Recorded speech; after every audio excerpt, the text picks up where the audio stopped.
99% liquid oxygen and at 90 আকাশে স্বপ্নের satellite Bangabandhu ১ digital বাংলাদেশের অগ্রযাত্রায় যুক্ত হলো আরও একটি অর্জন।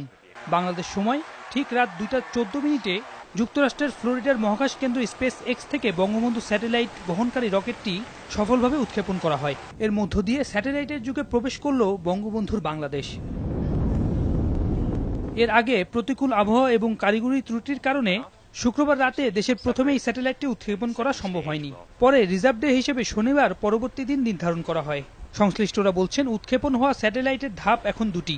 প্রথম ধাপ launch and early orbit phase LEOP এবং দ্বিতীয় ধাপ স্যাটেলাইট ইন অরবিট।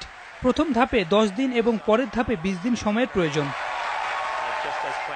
উৎক্ষেপণের স্থান থেকে 36,000 কিলোমিটার দূরে যাবে স্যাটেলাইটটি।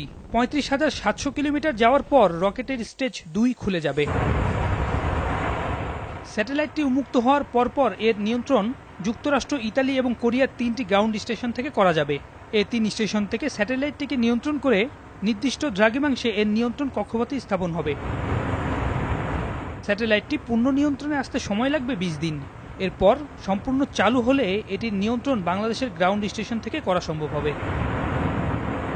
গাজীপুরের জয়দেবপুর ও রাঙামাটির বেতবুনিয়ায় 2টি গ্রাউন্ড স্টেশনের মাধ্যমে এটি নিয়ন্ত্রণ করা সম্ভব। নিয়ন্ত্রণের মূল কাজ হবে জয়দেবপুর স্টেশনেই, আর বেতবুনিয়ার গ্রাউন্ড স্টেশনটি সহায়ক হিসেবে কাজ করবে। সৈয়দ ইফতেখার, সময় সংবাদ।